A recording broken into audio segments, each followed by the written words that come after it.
Welcome to Innovation and Leadership. I'm Jess Larson. Today on the show, we've got Michael Monaghan. And again, this is going to sound cliche, but it's just absolutely true. We're very user-driven when we think about how we build product.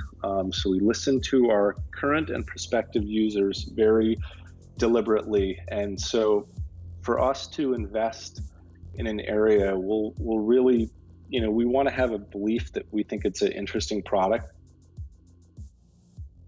This is part 2 of our interview with the Beartooth folks. Michael Monaghan, CEO and founder of Beartooth. If you didn't listen to part 1, please go back and hear all about it. Michael, in the first half of the interview, we talked about so many different things. I'm interested, though, as you look at the future of Beartooth, you've eaten the glass and stared into the abyss, and now you have a product that's actually sellable, right? So where do you see going from here as you've conquered so many challenges just to get to here?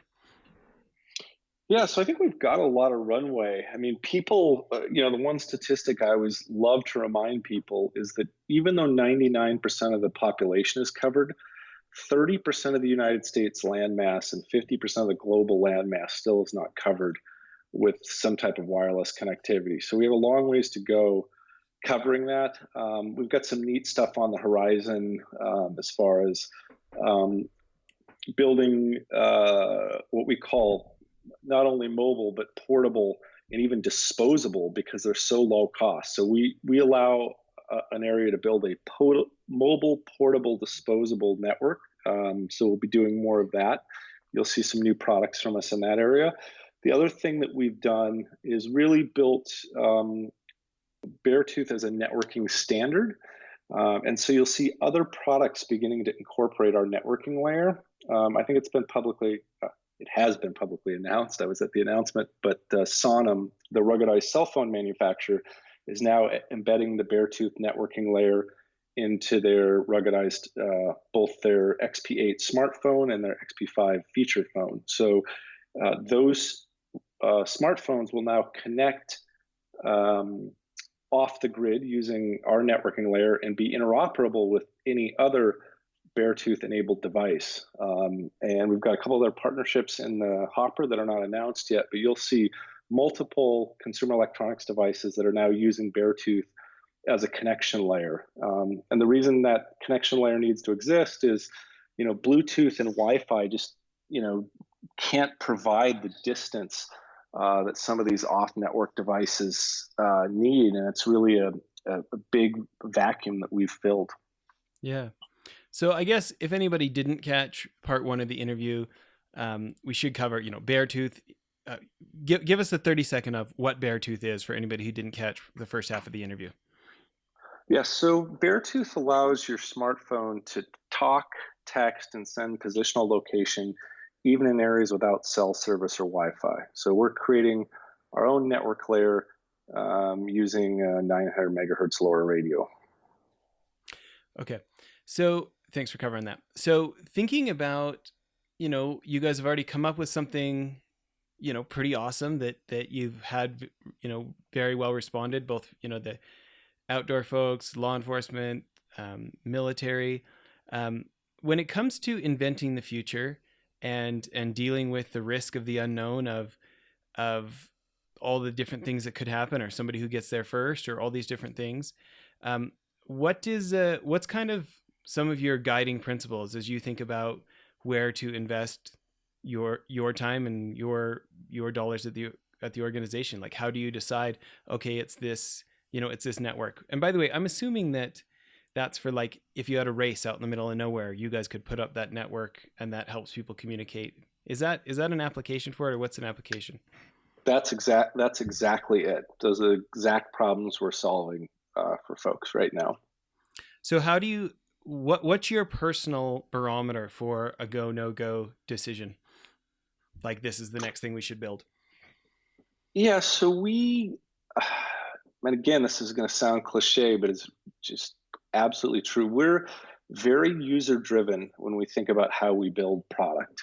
So we listen to our current and prospective users very deliberately. And so for us to invest in an area, we'll really, we want to have a belief that we think it's an interesting product, that it solves a need for our end user, and we really look for demand signal. And so demand signal for us is a user group telling us they want to pay for the product. So, we really, the first product we ever built, we sort of conceived and ideated and executed on a what I would call speculative basis. We crowdfunded, and we were super fortunate to do several $1 million in crowdfunding on our product. So that was the market telling us that that was something they wanted.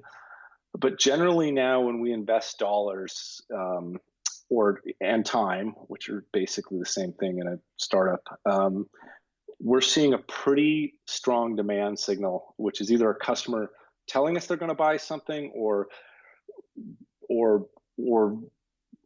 it's usually they're buying it from us, or they're about to buy it from us.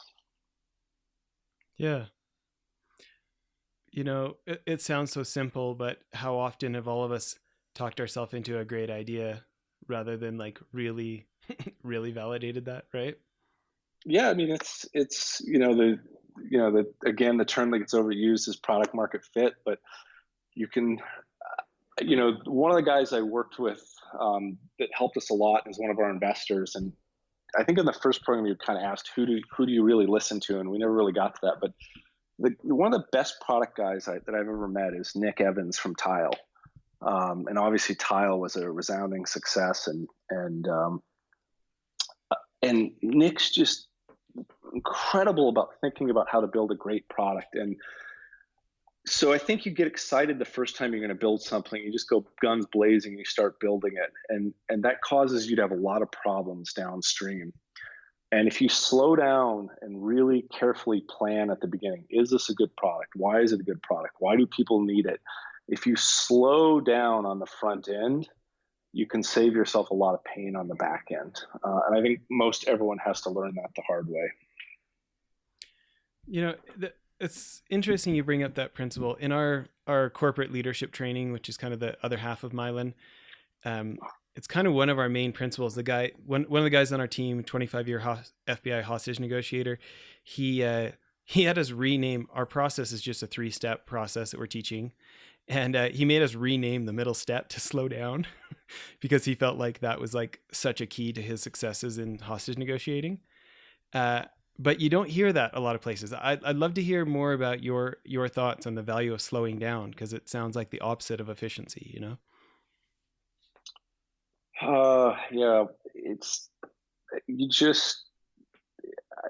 just critical. Slowing down, what is it? Slow is smooth, smooth is fast. It just, rushing causes too many downstream mistakes, which ultimately slow you down.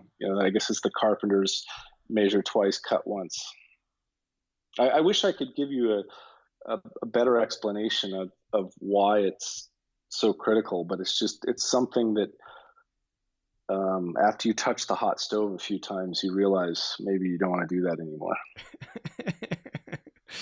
Pain is a good teacher. Wish you didn't have to go through it so much.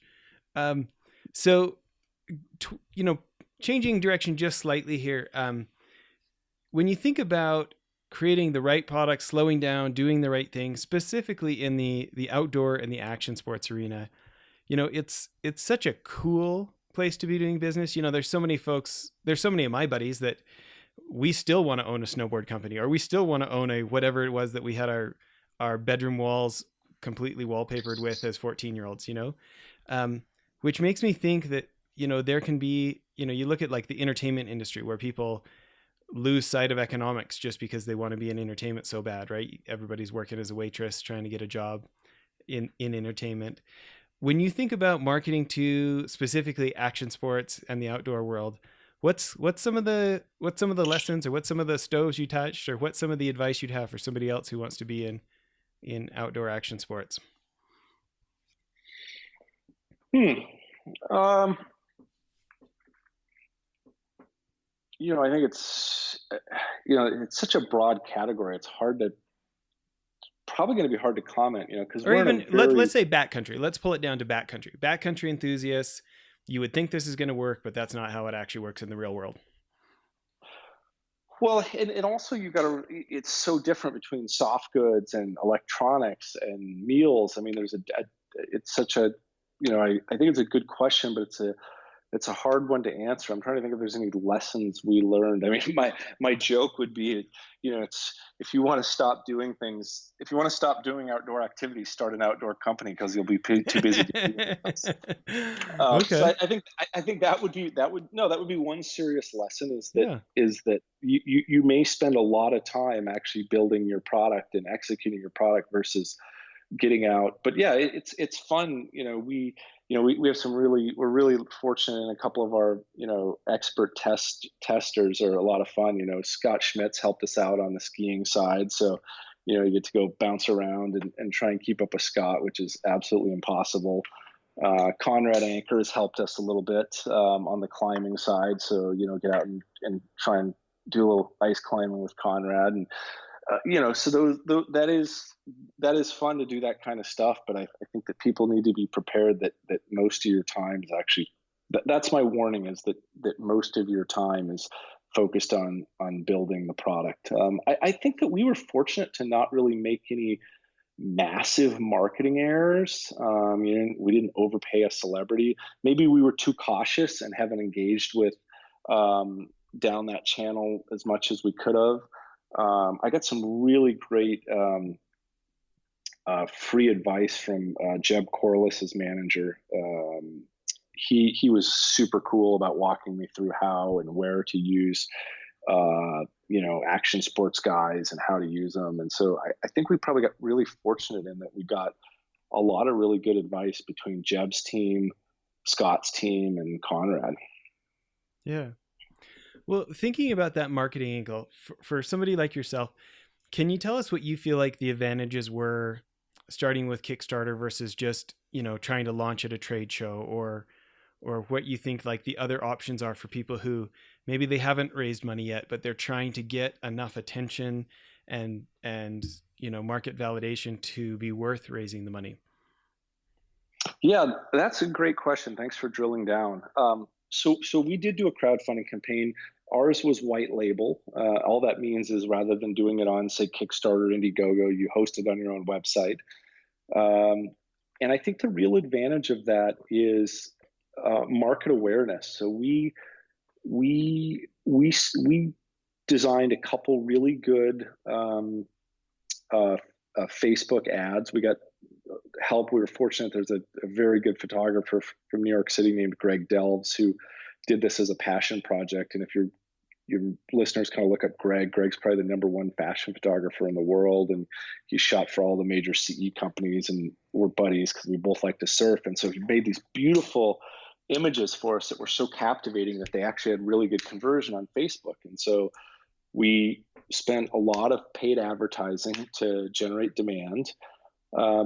And what was really good about that is it exposed us to just all kinds of people. So that same guy that's going snowboarding on the weekend with Beartooth, he's a search and rescue guy, or he's a New York firefighter, or he's in the Army. And so the crowdfunding campaign for us was really just a giant marketing campaign that proved that people wanted the product, but also allowed us to get massive amounts of exposure without paying for it. I mean, every sale we made was actually net income positive. I was just maniacal about not having any negative ad spend. Now, again, that's just me conservative.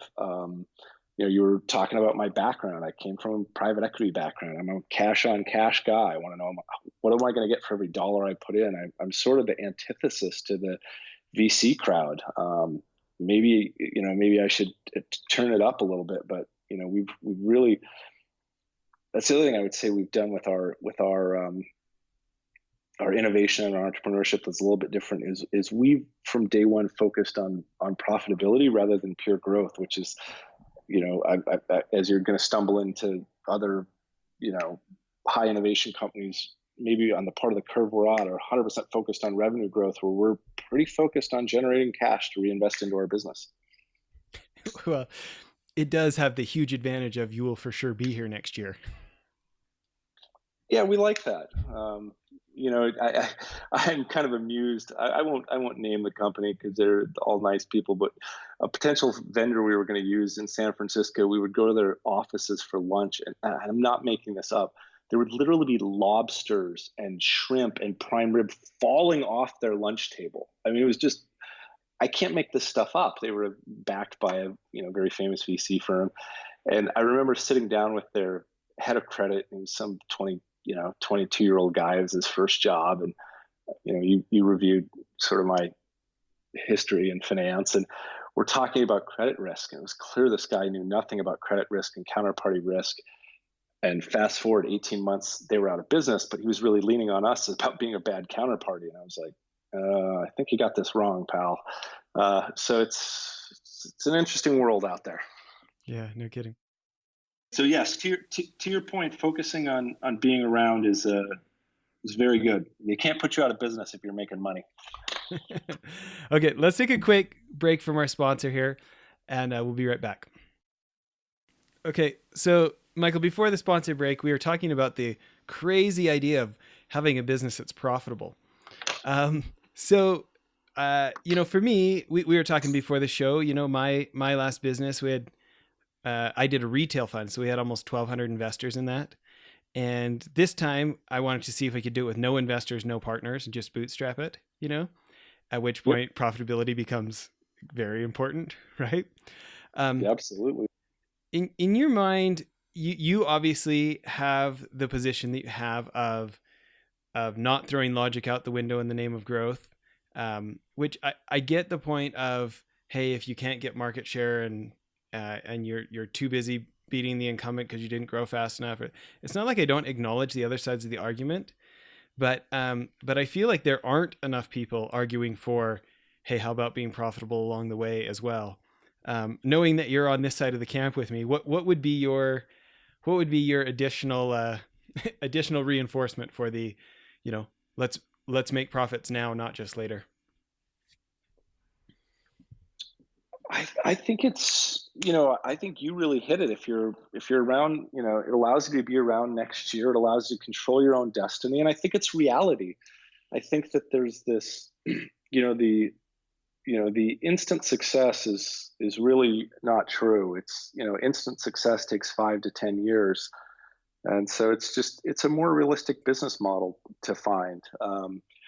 Yeah, I mean, I'm looking out my window at a Bird scooter, and what those guys did was phenomenal. They went from, I think they're the fastest to both $1 billion and $2 billion valuation in the history of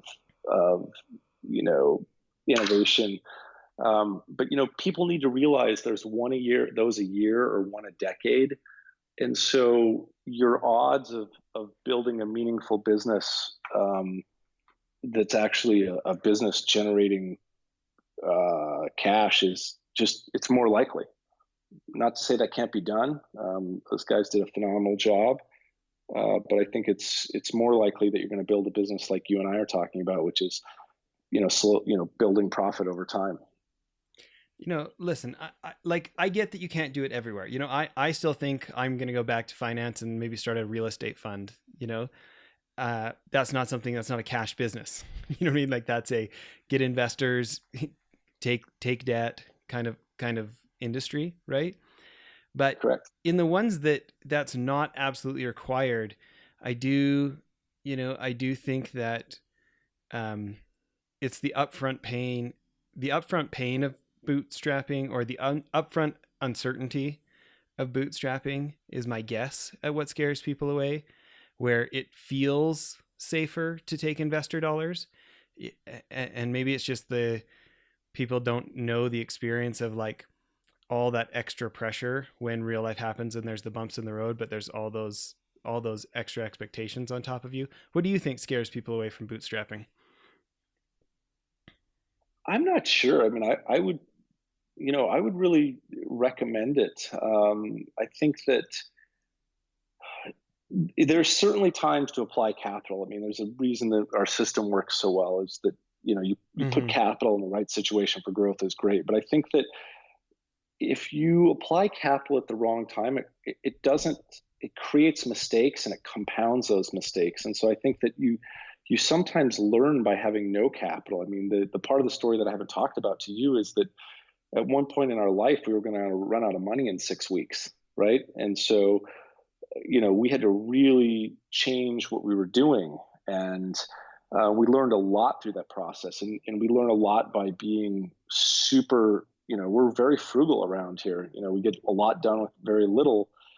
And it's sometimes not having that capital is what teaches you the best lessons. So that's why I would encourage people to wait to take external capital until I would almost wait till it's nearly obvious and your business is so good that people are coming to want to give you money rather than having to schlep around and ask for money.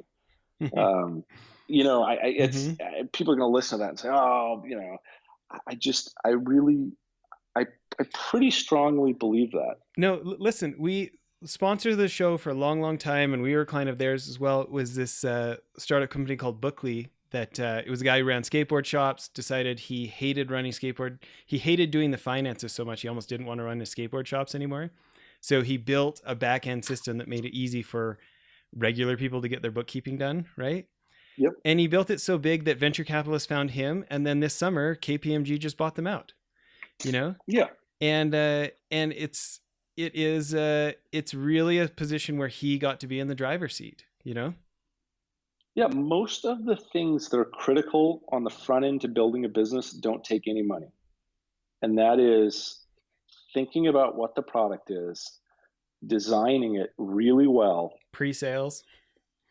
Yep. Identify the market, identify the pain. Costs you no money to identify a pain point, costs you no money to define how you're going to solve that pain point. So there's so much that you can do without a single dollar. That I would almost argue that if you're applying money right away, you're doing something wrong. Love it. Okay, so we appreciate all the time you spent with us. I couldn't agree more. Where is the website the best place for people to come check out the product? Where's the best place for people to find out about if they should be owning some Beartooth units? Yeah, absolutely. The website, just beartooth.com. We're also on Amazon. So, if it's easier for people to pick it up off of Amazon, I know it's usually easy for me to buy stuff off Amazon. So either way, directly off our website or Amazon are two great ways to check out Beartooth. And I think we're also for our friends up in Western Canada, we're in London drugstores as well. Okay. Beauty, eh? Beauty.